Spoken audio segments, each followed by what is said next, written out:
The CBS Radio Mystery Theater presents...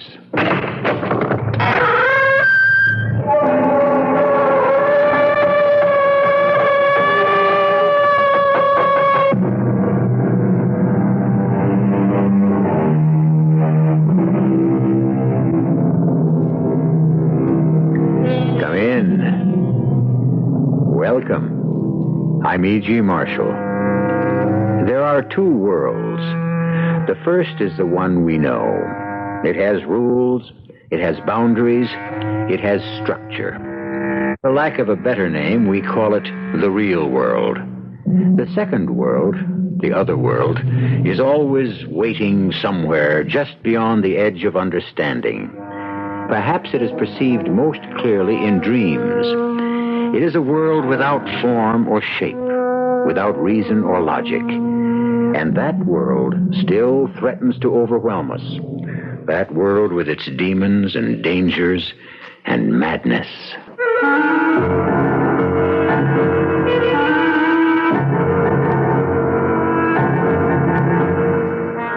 Our mystery drama, The Killer Inside, was written especially for the Mystery Theater by Sam Dan and stars Ann Mira. I'll be back shortly with Act One.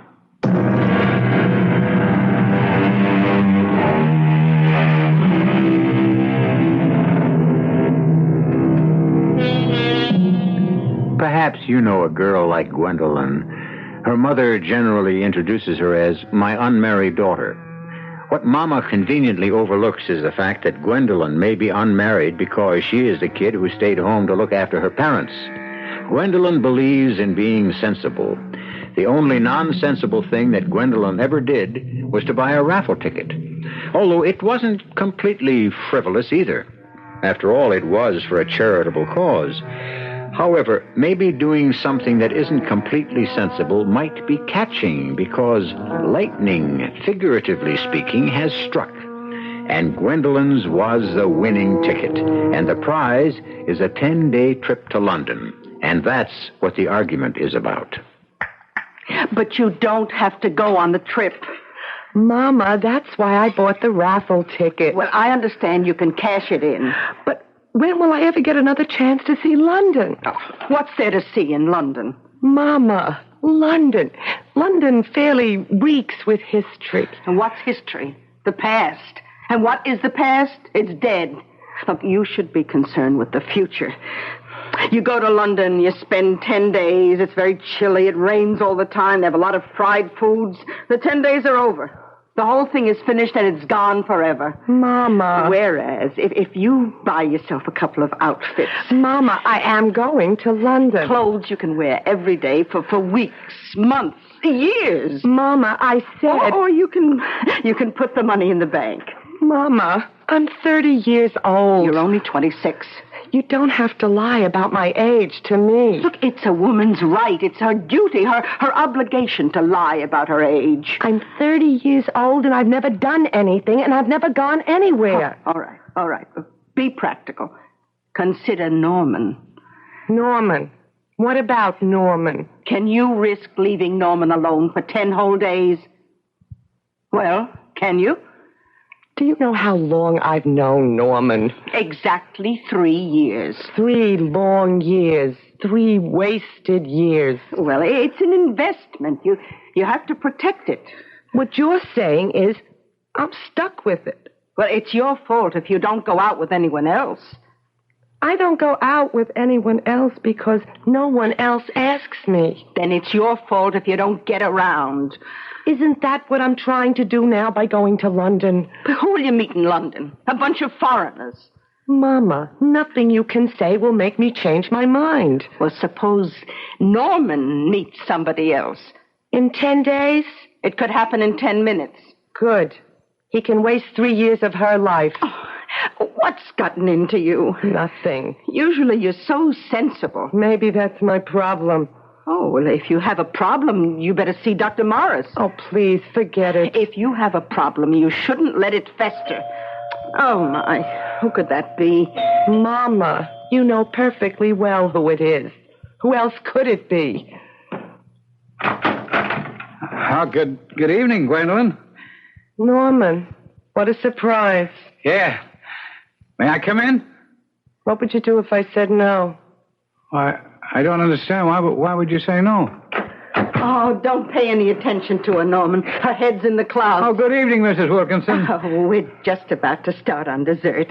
Have some? Yeah, thank you, I will. I saved up 300 calories for you, Mrs. Wilkinson. Well, you know, our Gwendolyn is bound for London, Norman. I just couldn't talk her out of it. Oh, I think she should go. You do? Oh, yes, it'll be an enriching educational experience. Oh, you know, that's exactly what I kept telling her. Now, Gwendolyn, I've compiled a list of places you mustn't miss. All the important museums. You know, I understand that London is a very romantic city. Oh, yes. Rich with the romance of history. I also understand it's a wonderful place to spend a honeymoon. Mama. Well, look, now, you're both practical, sensible people. And you're as good as engaged, aren't you? Well, Mama. Norman, dear, here's a once-in-a-lifetime chance for a half-price honeymoon because her expenses are already paid for. Yeah.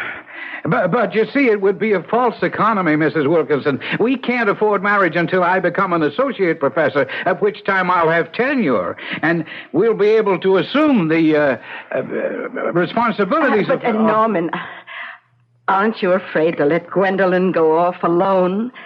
Why should I be afraid? Well, she could meet some titled Englishman, some duke. Oh, no, a duke, even an earl isn't looking for plain girls. Really? Huh? Oh, well, what I meant was plain in the generic sense of the word, meaning ordinary, that is, off the people, as opposed to the nobility.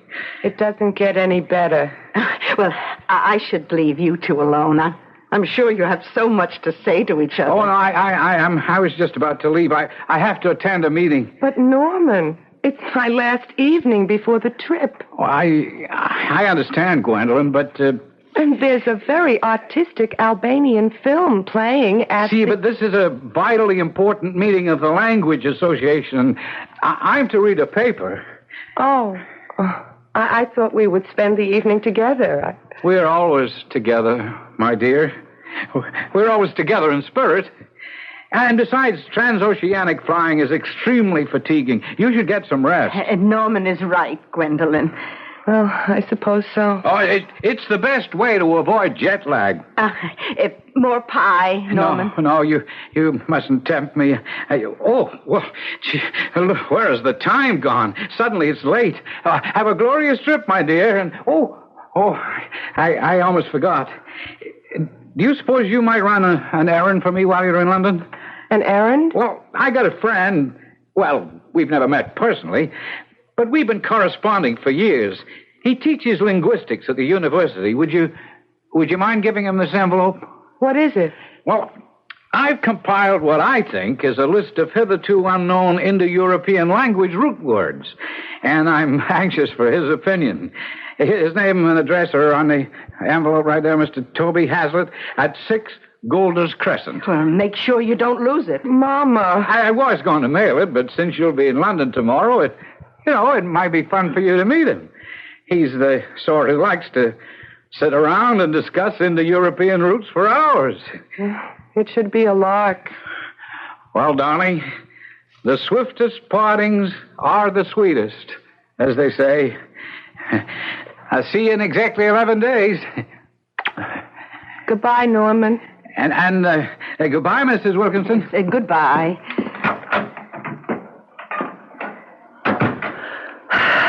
Yes. Goodbye, Norman. Well, I admit he isn't very exciting, but his kind make the best husbands. Sure. Well, let me help you pack. Huh? You better take along sensible shoes. I don't think I have any other kind. And a heavy sweater. Mama, maybe I shouldn't go. What? Oh, what's the use? Look, nothing's going to happen to me over there. Well, what do you want to happen? I don't know. Something different. Something exciting. But it won't. I don't know anyone. I won't meet anyone. Well, that's not true. There's this man. Well, Oh, what's his name again? Tony Hazlitt? Well, he might be interesting. Mama, how can he possibly be interesting? He's Norman's friend.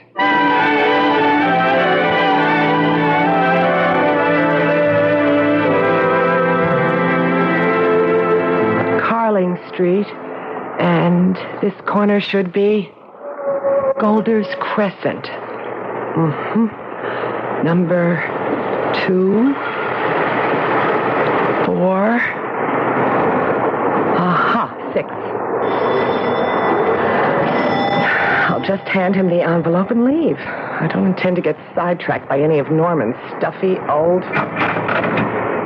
Yes? Oh, my name is Gwendolyn Wilkinson. That's nice. How'd you do? I have something for Mr. Hazlitt. Mr. Toby Hazlitt? Yes, well, I'm your man. Oh, but you can't be. Well, why'd you say that? Because do you know Mr. Hazlitt? No. Well, then how can you say that I'm not Toby Hazlitt? Huh? The fact that you have such sparkling blue eyes does not give you the right to deny people their identity. Well, I was sent here by Mr. Norman Radcliffe. Ah, Norman, yes. The Indo-European root words, the new ones, he's compiled this list for you. Oh, yes, of course. The Indo-European roots. Won't you come in? Well, Yeah. Now, won't you have a chair? Oh, thank you. Good. Well, this is a most attractive place you have here. I wouldn't have thought that you were a university professor. And why not? Well, most faculty people I know have rooms that are cluttered with books. Ah, and how is Norman? What's the old scoundrel up to these days? Well, Mr. Hazlitt... No, you must call me Toby. And I shall call you Gwen. Oh, no one ever calls me Gwen. Well, I refuse to call you Miss Wilkinson.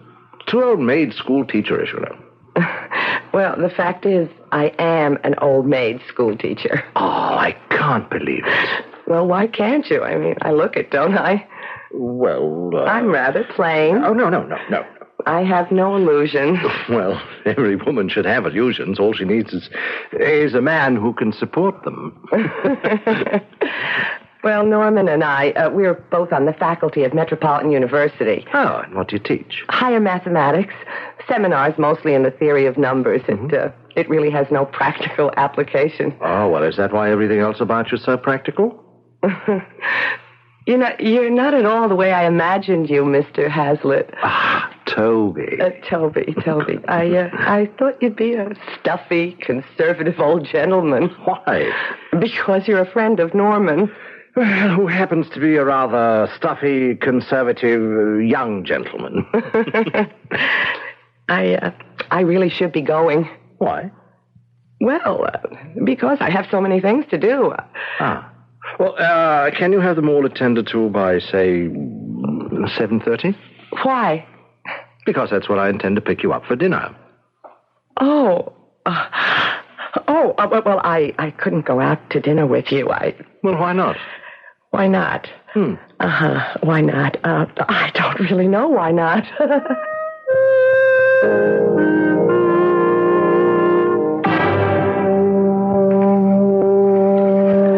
Dear Mama, here it is, my first night in London, and I have a dinner date. Mr. Toby Hazlitt is 30-ish, handsome, and if Norman doesn't like it, well, he had no business arranging for us to meet. Just a minute. He's here now. I'll finish this letter later. I'm coming. Oh. Miss Gwendolyn Wilkinson? Yes? My name is Inspector Stokes. My credentials. Oh. Well, what can I do for you, Mr. I'm afraid that you'll have to come to headquarters. Now? Yes, Miss Wilkinson, now. But why? What's wrong? You're wanted for questioning. Well, are you sure you're looking for me, Gwendolyn Wilkinson? Oh, yes, miss, there's no mistake. I don't understand. What is wrong? There has been a murder. What? Murder? Who? Mr. Hazlitt. Mr. Toby Hazlitt. Oh, but that's impossible. I just thought... Who would want to kill Mr. Hazlitt? That's what we'd like to find out from you, Miss Wilkinson.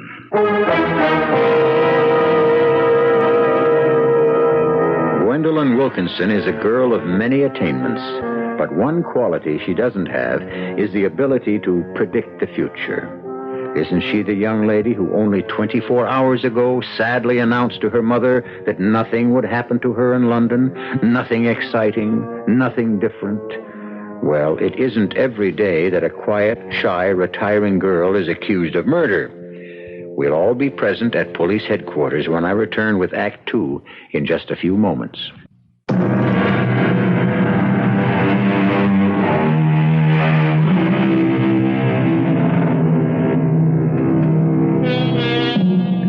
For most people, the world is a well-ordered place. What happens when one is no longer a working part of the social engine, and indeed discovers that the machine of society is no longer something that offers protection, but seems instead bent on one's destruction? It's bad enough to be accused of a murder that one didn't commit. It's infinitely worse to have to meet that accusation when one is a stranger and alone in a foreign country. Inspector Stokes here. Why, no, sir, she hasn't confessed. Oh, I'm quite sure she'll see reason, Sir Frederick. Yes, that's true. We have time. We have all the time in the world. I will, sir. Well, as you might have assumed, Miss Wilkinson, that call concerned you. Are you ready now to make a statement? I don't know what you're talking about. Miss Wilkinson, we're only asking you to make it easier for all concerned. You mean make it easier for you? I told you I know nothing about that murder or any murder. I don't murder people myself. I don't associate with people who commit murder. This whole thing is alien to me. My dear Miss Wilkinson... I am trying to explain, and you must listen. Even if you agree to cooperate... Let me remind you that I happen to be an American citizen. Oh, yes, we're quite well aware of it. I demand to see the American consul. I can assure you, Miss Wilkinson, it won't... I can accept no assurances from you. I know my rights. I demand to see... Very well, Miss Wilkinson, if you insist.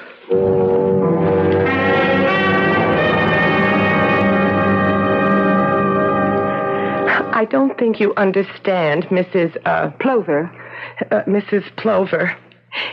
Is it possible you haven't heard a single word I've said? I heard every word you said, Miss Wilkinson. You heard every word I said.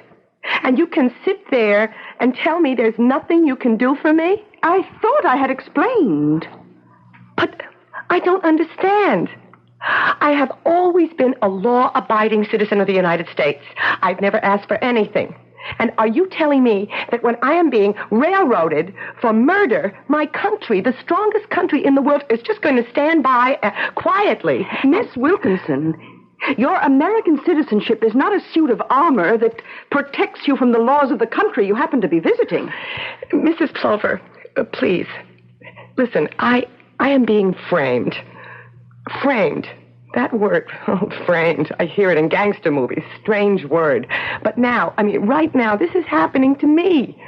I am being framed. And everyone simply stands by. Miss Wilkinson. You, ma'am, are standing by. You are subject to the laws of this land. I admit it, and that's the way it should be. But I didn't break any of the laws of this country. Well, that will be a matter for the jury to decide. Jury? Our office has discussed the case with the police. And they have a case. They have what?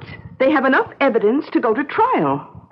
What evidence? You are entitled to a fair trial and to competent counsel, and you'll get it. There has been a mistake. It's a dreadful mistake. I never met Mr. Toby Hazlitt before. If I murdered him, what was my motive? Why would I kill him? Why? Miss Wilkinson... We are fully aware of the other thing. Why would I want to kill... What? What other thing? Oh, you know, Miss Wilkinson. What other thing? We are aware of the activities you've been engaged in for the past 3 years at least. Activities? And we are aware of Mr. Norman Radcliffe's activities also. Norman? Oh, no. Norman has absolutely no activities at all. Now, if you cooperate with the police, it's possible you could get off with a relatively short sentence. This other thing you're talking about, I mean, what is it? I'm sorry, Miss Wilkinson. There's nothing we can do for you.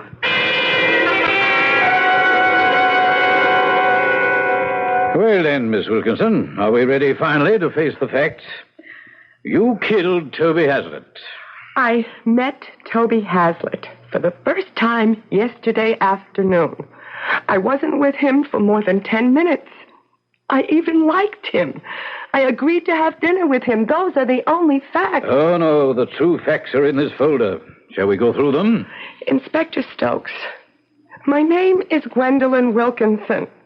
I teach mathematics. I've never done anything wrong. Why would I want to kill Toby Hazlitt? Because he decided to defect to our side. I haven't the faintest idea what you're talking about. Toby Hazlitt ran the central message point for an espionage network. Well, what would that mean to me? Please, Miss Wilkinson, we are not idiots. You delivered a message to Toby Hazlitt yesterday. Will you deny it? Oh, that. Yes, that. But it wasn't a message. Oh, no? Of course not. Well, I mean, not in the espionage sense. It was merely a discussion of early Indo-European language roots. Yes, that's been an excellent cover these past 3 years. That's how Norman Radcliffe has been sending his coded messages to Toby Hazlitt. Norman?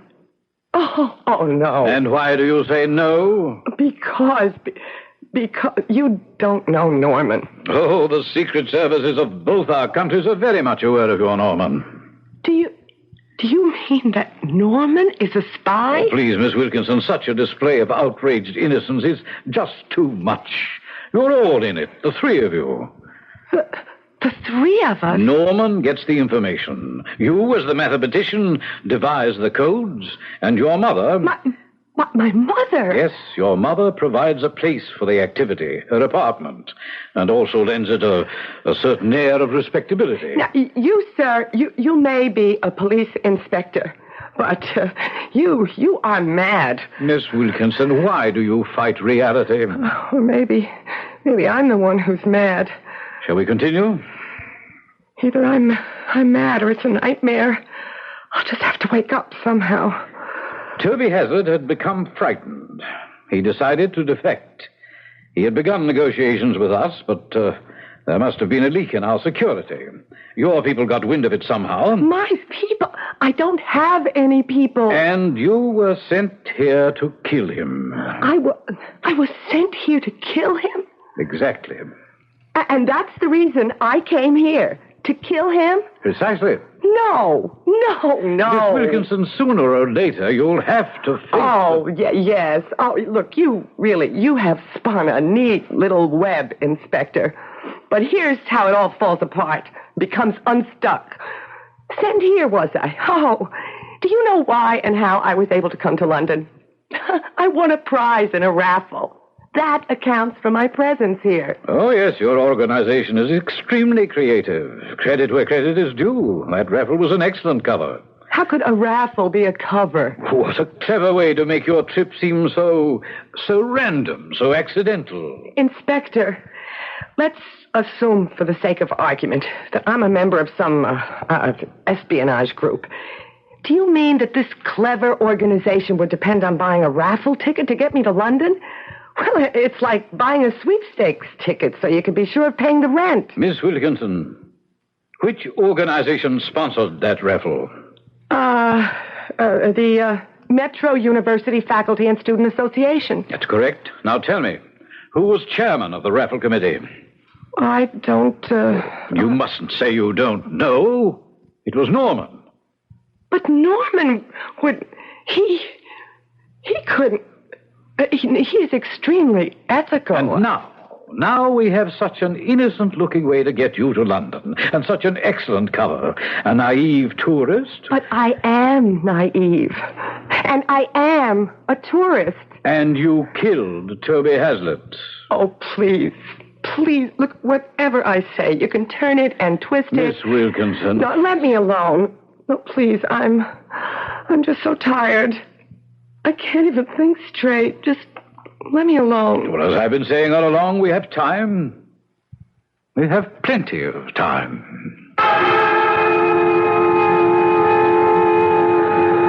My name is Gwendolyn Wilkinson. I didn't do anything. I've never done anything. I'm innocent. I'm not a spy. Let me out of here. Norman. Devise a code for me. Norman. Deliver the message to Toby Hazard. Mama. The message is death. Tell them. Oh, please tell them. Now, my dear, don't talk. Remember, you must not talk. If you have a problem, see Dr. Morris. Mama. Don't let it fester. I'm not a spy. I'm not a murderer. I have a list of places. Norman. You're perfect. No one would suspect a plain girl. Look, we're not spies.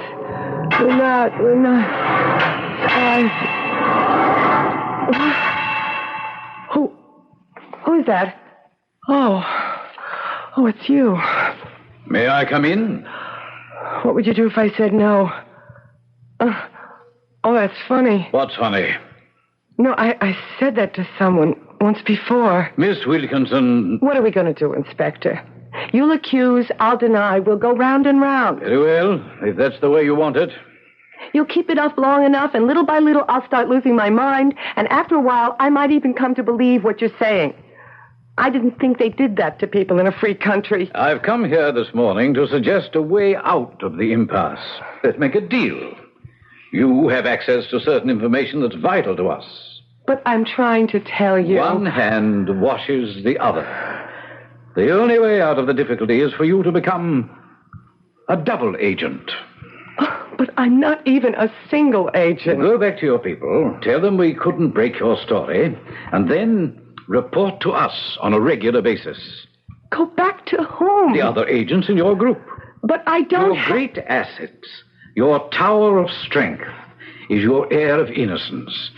You know, as one professional to another, I pay you the highest compliment. And as one professional to another, you owe me the courtesy of admitting it's just a front. But I am... You'll be released in 1 hour. Now remember, we have your passport.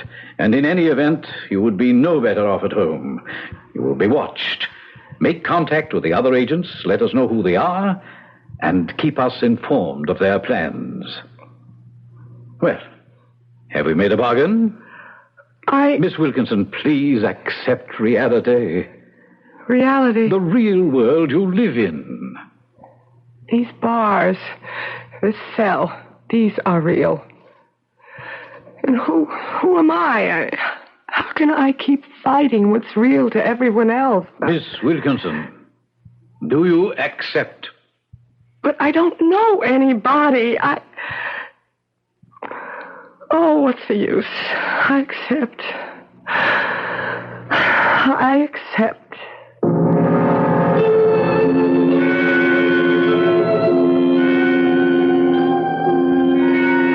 Always, everywhere, we keep running into the age-old question. What is reality? Reality is what the majority says it is. And if everybody says Gwendolyn Wilkinson is a foreign agent, then who is Gwendolyn Wilkinson to deny it? We'll have to sort it all out when I return in a few moments with Act 3.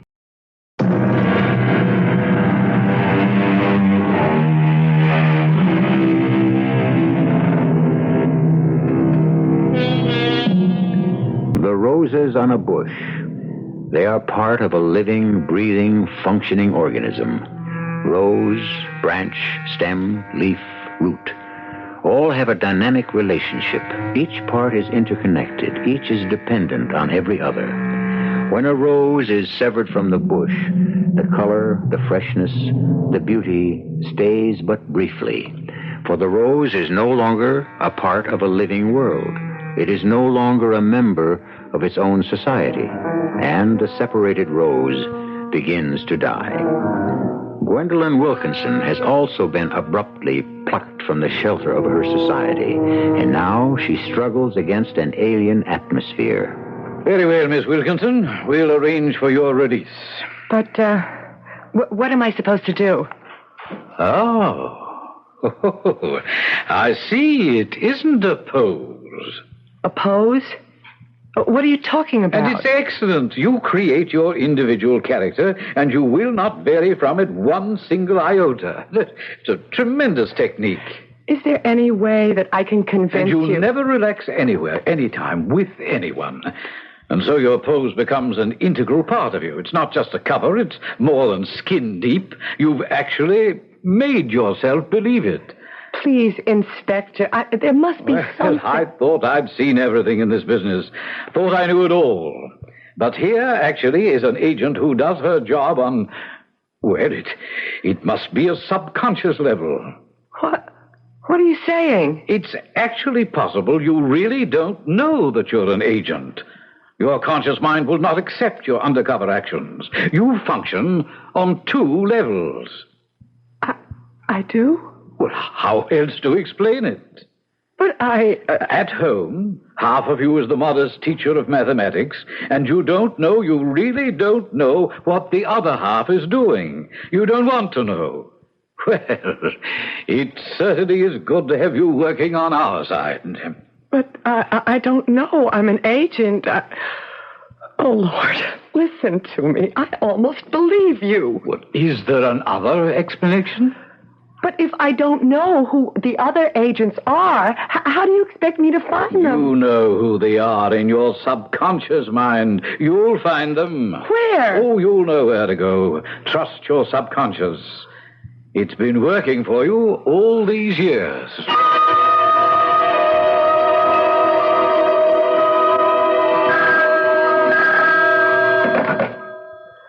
Hello?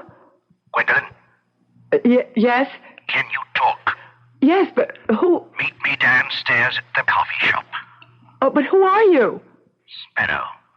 But I don't know you. It's all right. I know you. The coffee shop in 5 minutes. Hello? Hello? Hello?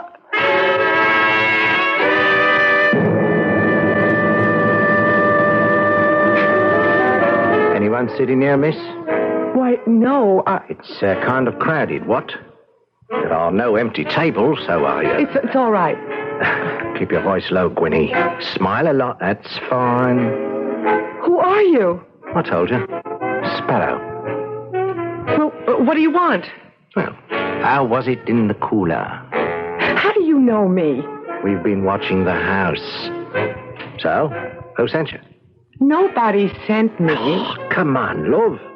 I myself spotted you holding that big white envelope. I was only holding... Yes, you were in Secret Service. You had to be one of us. Now, which branch? Branch? Group, cell, any way you want to call it.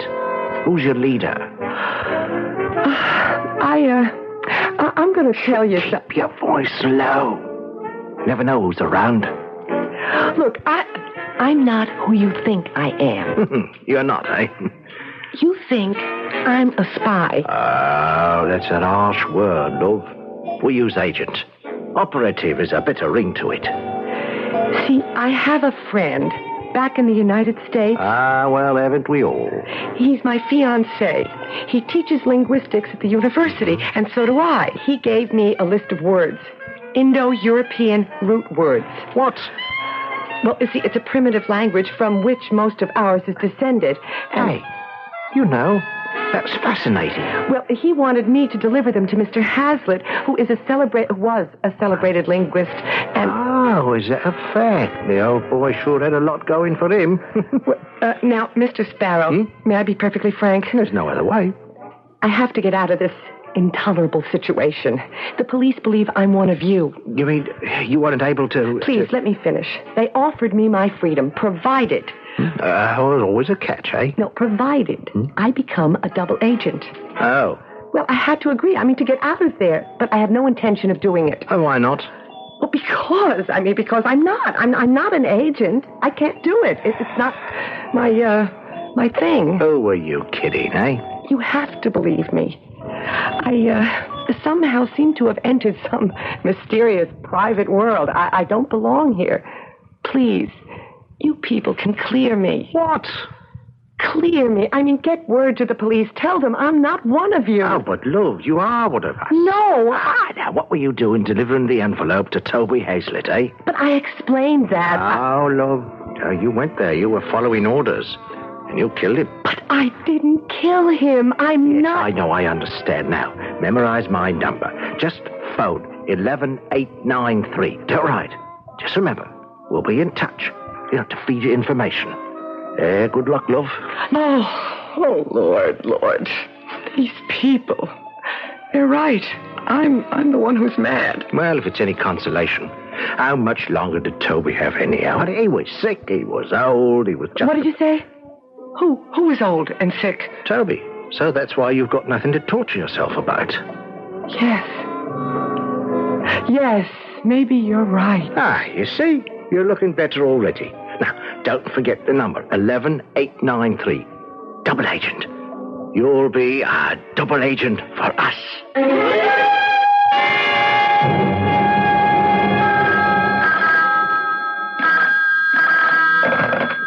Inspector Stokes here. Who? What? You mean she just masked up in broad daylight? In full view of the whole world? Is that girl crazy? No, sir, I was crazy because I let all of you drive me crazy, but I am completely sane now. Now, look here, Miss Wilkinson. Don't you dare, Miss Wilkinson, me. You can't openly come to headquarters. You're probably being followed.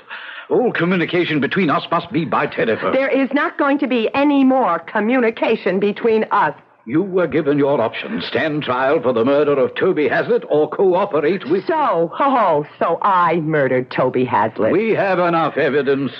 I saw Toby Hazlitt. I spoke to Toby Hazlitt. And when I left that house, Toby Hazlitt was alive and well.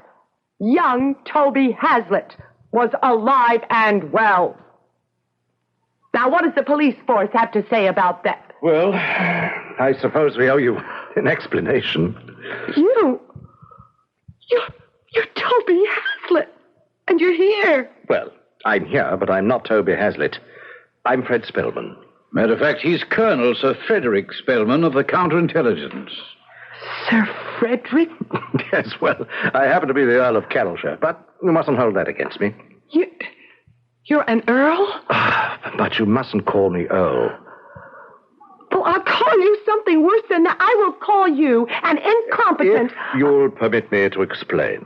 Oh, you had me believing I was a spy. No. The man known as Toby Hazlitt was a foreign agent. He was getting old, tired, scared. So he got in touch with us. You had me believing my own mother was a spy. Well, I arranged a meeting at his house, but he probably couldn't go through with it. Maybe the thought of betraying old friends was too much, and so... Well, he had committed suicide. You had me believing my own fiancé was a spy. Norman, well, yes, he is a spy. We've been watching that correspondence for years. No, you can't be serious. We figured you were one also. All the circumstantial evidence was there. But you know I didn't kill Toby. But of course. But since we were convinced that you were an agent, you were fair game. You almost had me believing it. This subconscious mumbo-jumbo. The stakes were very high. They still are. We know nobody else, none of Hazlitt's associates. Were you contacted yet? Well, why should I tell you? Were you? Look, all I want to do is go home. We could use your help. Oh, no. I'm not an agent. I don't want to be an agent. I have no intention of becoming an agent. Who contacted you? A man named Sparrow. Sparrow. Do you know him, Stokes? Why, no, Sir Frederick. Miss Wilkinson, perhaps you would be good enough to assist us. Oh, well, now. Oh, this is something. Listen to that. Listen to old Torquemada here. Listen to that sweet, polite tone. Well, Stokes was only doing his job. Will you help us, Gwen? Well, why? I mean, why should I? What? Wait. Why shouldn't I? It is your patriotic duty. The gang is also an enemy of your own country. Norman. That's why I'm going to help you. Because of Norman. He used me. And I don't even care about that so much. But all the time, I mean the whole time, he was a man of mystery and adventure and intrigue. Except when he was with me. With me, he was always Mr. Milquetoast. And I can never forgive him for that. What do you want me to do? Oh, you'll be in no danger whatsoever. And what's the good of it? Well, you'll merely call Sparrow on the phone, give him certain information that we would like him to have. Is that all I'm going to do? Yes, that's all. Except when you're having dinner with me.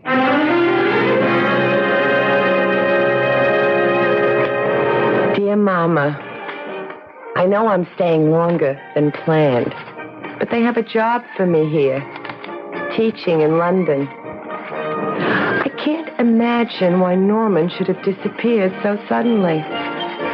Well, he was wrong about so many things. For instance, he said I would never meet an earl.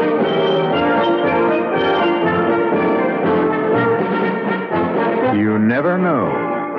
Obviously, Gwendolyn Wilkinson has become an agent. But is it for the first time? Has she been an agent before without knowing it? Do all of us have another life that we're unaware of?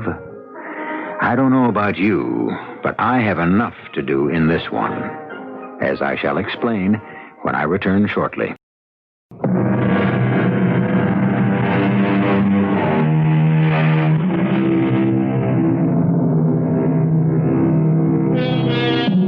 There is someone inside each of us.